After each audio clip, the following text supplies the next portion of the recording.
Today we're going to take a look at the M2 chassis, talk about its characteristics compared to some other Super Cs, as well as all the upgrades you can do to help it drive better.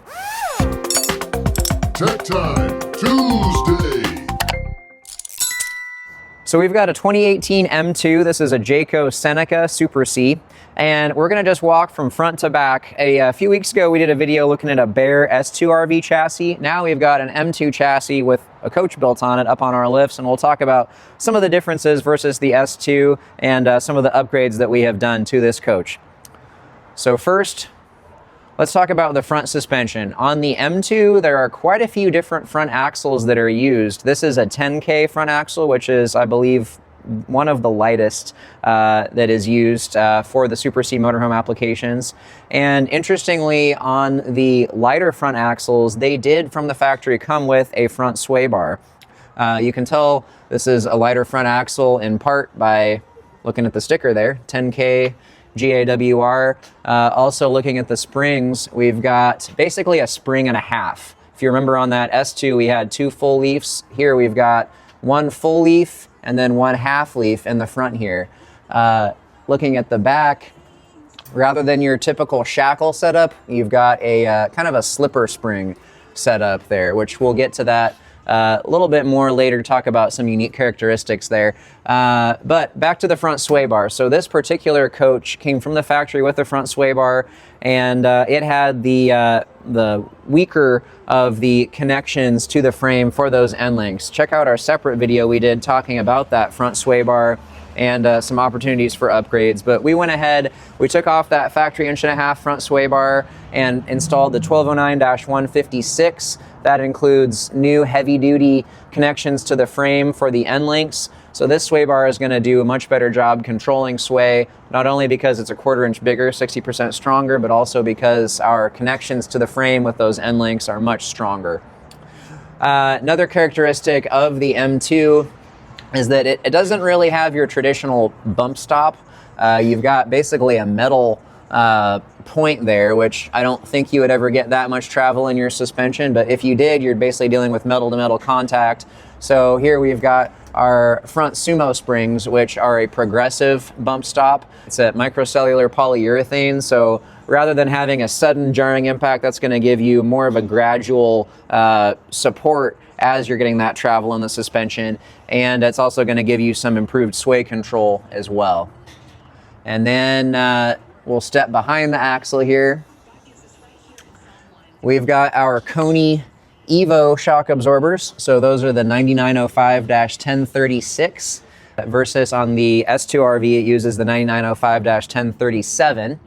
And either way, it's a big bore shock, provides much better control and ride quality compared to the factory shocks. Really helps the front end ride much more nice on these.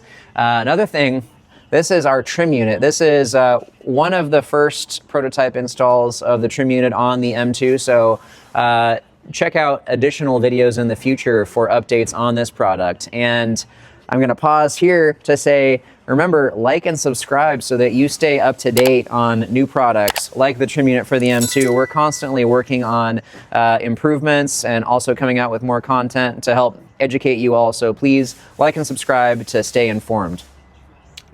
So this is our trim unit, and what this does, it takes the SafetyPlus steering control and it gives us an adjustable center point to it, so that if you are driving in an area with a constant crosswind or maybe a very steep road crown, ordinarily your typical center point for the SafetyPlus may not be quite what you need in those situations. So what this lets you do is adjust the center point of that SafetyPlus steering control on the fly. So push a button on your dash, steer into that crosswind, and now the SafetyPlus is working with you to steer into that wind rather than you having to work against both the wind and the SafetyPlus. So SafetyPlus on its own is a really great product, best steering control out there in our opinion, but the trim unit really is a nice add-on to it for those types of situations. The last thing I'll mention up front here is the Track FM2 front track bar. So what this does is control that lateral motion, that side-to-side movement in the front axle. And that's especially important to note looking at, again, this style of slipper spring setup. There's just not a lot here to laterally support the axle. And we'll actually cut to a video of just showing how much side-to-side movement you can get in that just by using a pry bar to push back and forth on it. So that whole thing is moving relative to the frame, to the bracket. So your whole, yeah, we're moving the frame over relative to the axle. That's wild. The front track bar definitely helps to tighten up that front end, give you better steering response. All right, with that, we'll go ahead and move to the rear suspension. All right, so one of the first things you'll notice on this rear suspension is this 1209-144 Roadmaster rear sway bar. Now the M2, unlike the S2, does not come from the factory with a rear anti-sway bar. They're kind of flip-flopped. So the M2, the lighter front axles will come with a factory front sway bar. The heavier ones do not. There are several different characteristics there that you have to look at for adding on a front sway bar in those cases. But on the back, again, no factory rear sway bar, so we add on this Roadmaster 1209-144 inch and 3/4 sway bar will really do a lot to firm up the control in that rear suspension. And we'll move behind the axle here. Here's our Koni EVOs, the 9905-1038. So those same EVOs are used on the rear suspension of both the M2 and the S2 RV. This Airliner rear suspension is very similar to the one used on the S2 RV. The main difference, again, is that on the S2 RV, you've got additional bracketry and a rear sway bar from the factory, where on the M2, you do not have that. But the 9905-1038, same EVO will work in this application as well. I will caution you, though, that while most M2s use an Airliner rear suspension, not all of them do. There is one Newmar Super C that actually uses a Henderson rear axle, and that really changes the upgrades available for that. What we're talking about today is the bulk of the M2s is that Airliner Freightliner rear suspension. And then, so speaking of that rear suspension, we've got a few things that we've added here. First is our motion control units. That's these units here. Those are restrictors that go in line with the airbags, and those slow down the flow of air in and out of the airbags to really cut down on that low speed sway, that rocking and rolling coming in and out of driveways. They really help to give you more control in those situations. Another thing that we have added on here, and this is actually a first install for us as well, so again, like and subscribe to see more information about this coming, is a manual dump valve system. So what we've done is we've teed into our airlines coming off the airbags, and now given the driver the option to flip a switch on the dash to dump the air in the rear airbags before he levels his coach.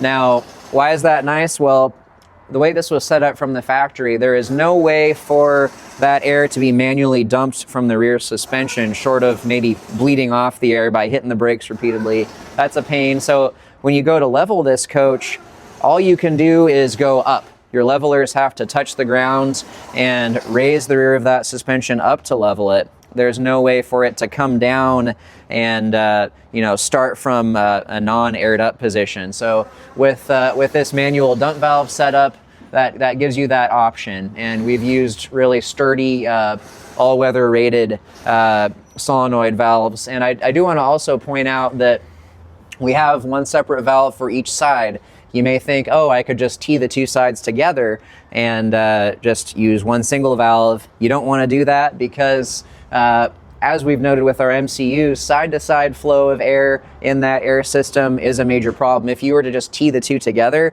you're going to get all kinds of sway. So you really need to control each of those individually, run a separate valve for each side, and have some way of isolating the one from the other so that you're not creating issues with how your coach drives. But stay tuned for more information on that as well in the coming weeks on that dump valve system.